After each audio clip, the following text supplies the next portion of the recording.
I'm a 30-year-old male who married my wife, Jennifer, last year. We live in a house that my dad said we could live in.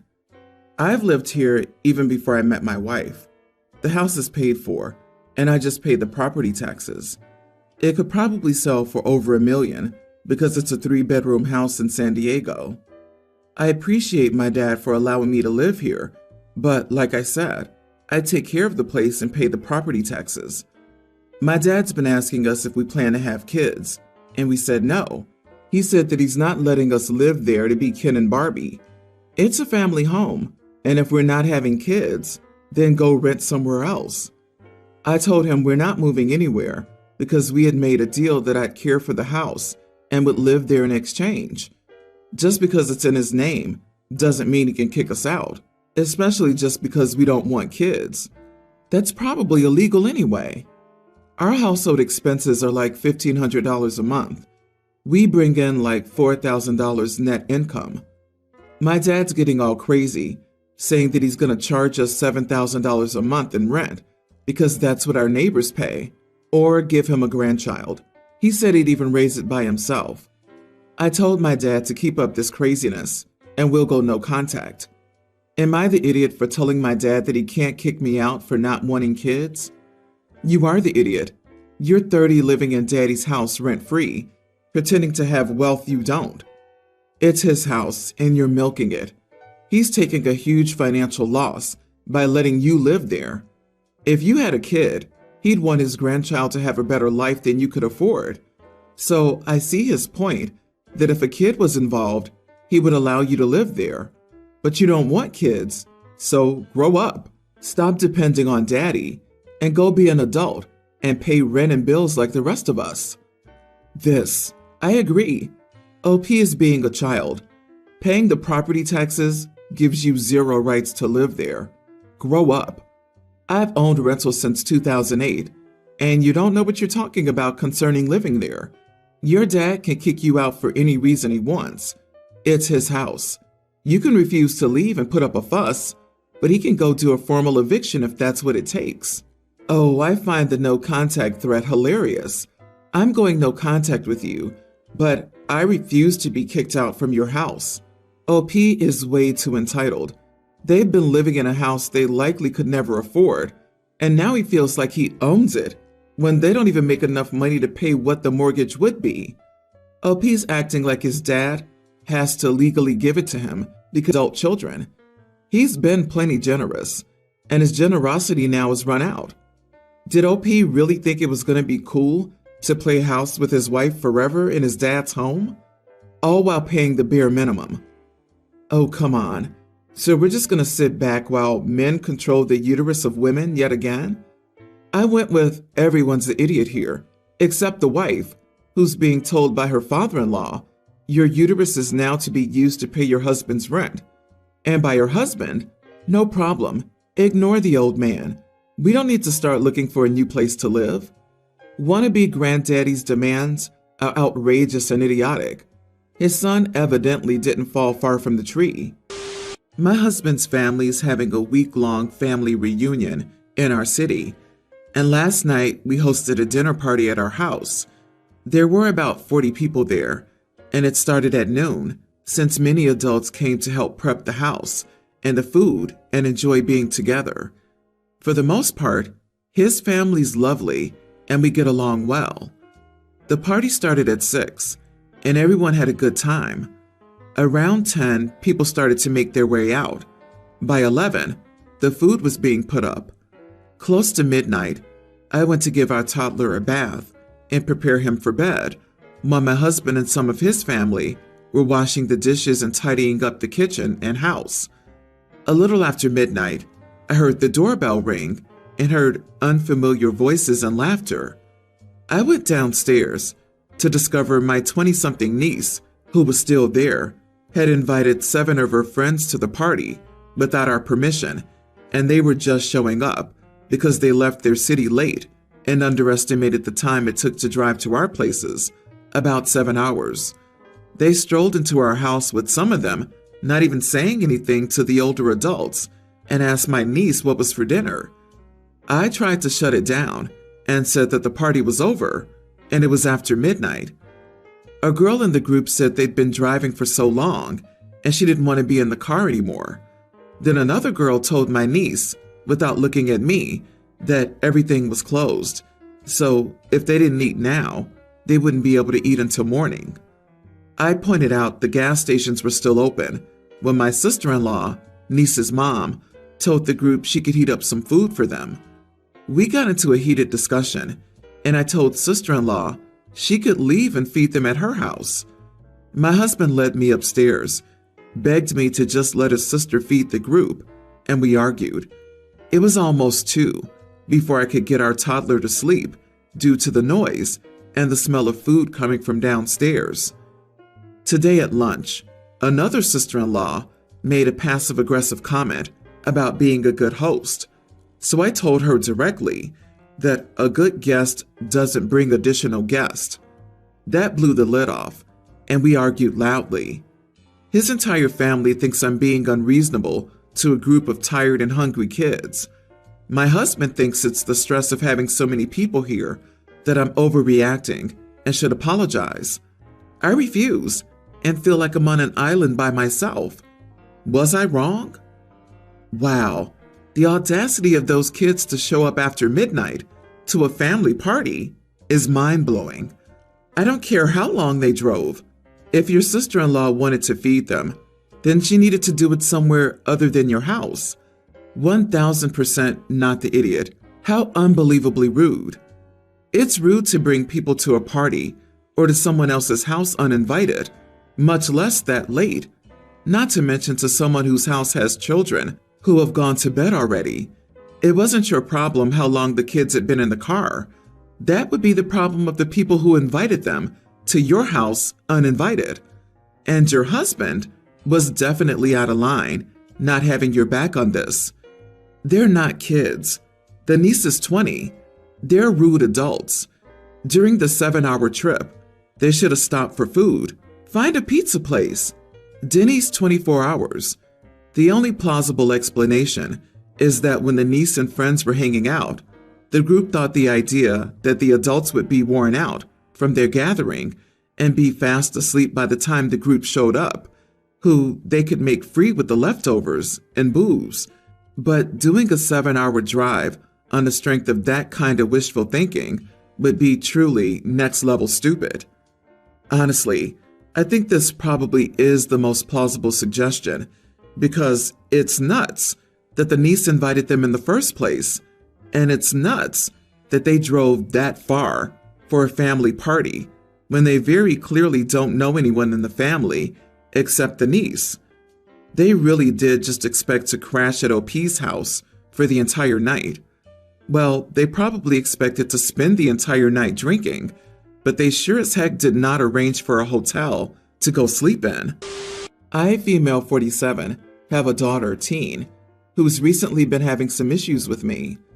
I took her to the doctor for a routine checkup, and it turns out she has a few health issues: calcium, iron deficiency, and weak bones, underweight. I also took her to the dentist and found out she had a few cavities. Naturally, we have to pay for medicines and dental treatments, and it costs a big ton. Money's not an issue for us, but I've always wanted my kids not to be spoiled and mindful of money, despite the money we have as a family. On the way out from the dentist, we were walking down the street and I told her, "You know how much we spent on that?" "X much." She said, "Oh," and remained silent. I wasn't sure if she got it or not. So since she's had multiple appointments to get them all taken care of, I would tell her how much it cost each time. I never said anything else, just, "It cost X amount this time. You see how much money we're spending?" All I really wanted was for her to be more grateful. Then while paying for her medicines, I did the same thing. Last night, my husband said that it makes her feel bad when I tell her how much money we spend on her, and that she doesn't want any medicines because she doesn't want us to be wasting money. I never said or implied we were wasting money. It was for her health, so of course it wasn't all a waste. My husband said I was being insensitive to her, and I should be more mindful as she's a kid. Personally, my husband has always been extra protective, so I think he's just being extra. I also don't understand why my kid spoke to him instead of straight to me. I don't think I'm in the wrong here, just that my daughter's got the wrong idea and my husband is overreacting. Am I the idiot for telling my daughter how much things cost to take care of her? You know the price of everything and the value of nothing. You're the idiot. These are not luxury expenses, and you say you're spending this money on her like it's some kind of treat or that it would be reasonable to not spend it. These are essential medical expenses, and you make it sound like a problem that she's causing you. I also would be very hurt and angry if I were her. If you're trying to make a point about taking responsibility for money, there are so many other ways you could do it without being so harsh. And I don't think these kinds of expenses should be part of teaching those lessons. Let's get down to brass tacks. It is absolutely your responsibility to ensure your child's medical needs are met. What you're doing is nothing short of abusive. OP, your daughter will grow up with a complex in which she can't ask for essential items for fear of your financial reprimanding. Teaching her to be responsible with money is helping budget, working on saving, and planning ahead. But making her feel guilty every time she needs dental work or medicine is disgusting. You are the idiot, and a mighty big one at that. I bet she hasn't been to the dentist in forever and is having all of these problems at once because OP has neglected her needs. OP reminds me of parents I saw growing up that would buy cigarettes and alcohol, but wouldn't take their kid to the doctor because it cost too much. Jesus, you sound awful. Imagine if your child needed life-saving surgery. What are you going to say? It costs $50,000 to save you. Stop making her feel like her life isn't worth your money. Your daughter should invoice you for the inevitable therapy she'll need for what I can only imagine is not an isolated incident of this behavior. Don't be surprised if she's hiding her illnesses from you so you don't waste your money on her, as you implied.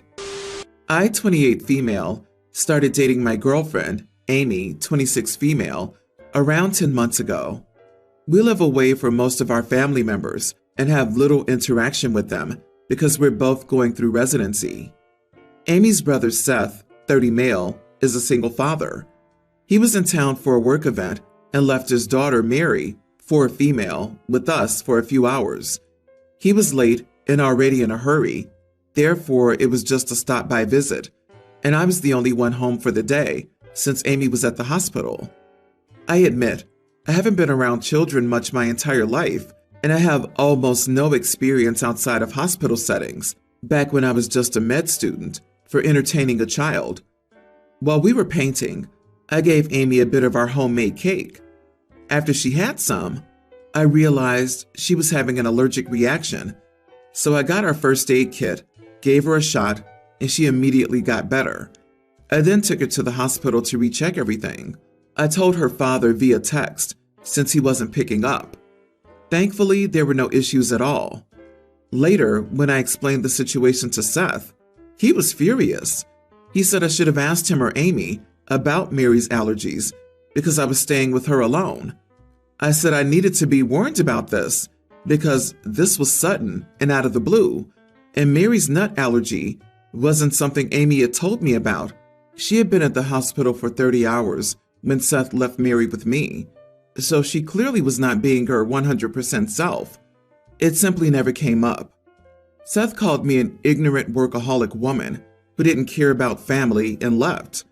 Amy thinks I'm right and that he should have told me, but she also thinks it's pretty common to ask about allergies while babysitting children. I simply assumed if there was something I needed to know, Seth would tell me. Am I the idiot? Not the idiot. It's his responsibility to tell people about his kids' allergies. If he's too busy to properly care for his child, he should at least get her a medic alert bracelet or something. And don't let him make you feel guilty. Seth is passing the buck on responsibility. It is the parent's responsibility to disclose all necessary health information to their caregiver. You sound like a great caregiver as well. You kept her entertained and responded to medical crisis with professional level competency. Seth was lucky to have you looking after his daughter. Seth failed to disclose. Seth failed to answer his phone. Side note, if this were to ever happen to me, thankfully my kids don't have known allergies as of yet. I would feel so awful for putting you through something that could be deemed traumatic. And I'd be so grateful to you for acting quickly and decisively to ensure my child got the care they needed. So kudos to you. I'm 19 female. I'm a college student, but I'm back at home for the summer. I have 4 younger siblings who are still in high school, a male teen and 2 male teens, twins, a female teen, and a nearly adult male. So this weekend, somebody my siblings know from school had a party, and they all attended. None of them planned ahead to have a safe way to get home afterward, so they called me asking for a ride. This would be fine except for the fact that I can only fit 3 other people in my car, and there are 4 of them. My siblings assumed that my sister would just sit on somebody's lap, but I said no to that idea because 1, it's not safe if we get into an accident, and 2, I don't want to give the cops a reason to pull us over. I told them to do rock, paper, scissors to figure out who was getting in the car with me, and then whoever lost would have to call someone else. But it ended up being one of the twins who got left out, so then the other twin refused to go either because they're complete babies about having to be split up. I didn't care to argue with them, so I told my other siblings to let their friends know that I had an extra seat if anyone else needed a ride. Ultimately, I drove my sister, my oldest brother, and another girl, teen, who asked. The tweens eventually got some other friend of theirs who wasn't at the party to come get them and bring them home, but then they complained to our parents about how I just left them stranded. My parents and the twins are saying I should have squeezed everybody in the car instead of offering the spot to a random person. The twins are just being obnoxious, I think, but my parents' argument is that it's more irresponsible to leave my siblings in that state at a stranger's house than to have one of them not wear a seatbelt for a few minutes. So, am I the idiot? Edit. We don't have Uber here. We are really rural. Also, I did offer to make a second trip to come back for the twins, but they didn't want to wait the 40 minutes for me to come back.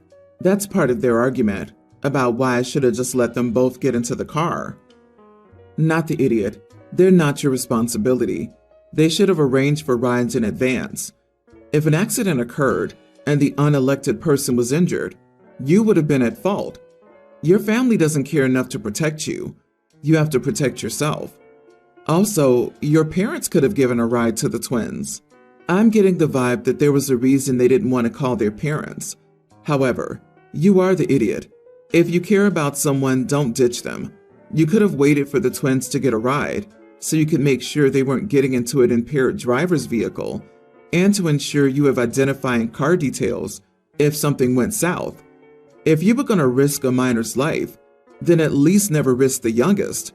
The oldest of the 4 who's old enough to drive and have some independence would have made more sense, as risky as that could be based on your parents' concerns. Not the idiot. Please do remind me here. At what point did these parents get off their behinds and go get their children that they had let go out to party? Oh, they didn't. Oh no. They're being massive hypocrites for blaming OP for something they didn't do and were actually responsible for doing. OP is not a parent. Parents had to go pick them up and ground the kids for drinking. Oh dear.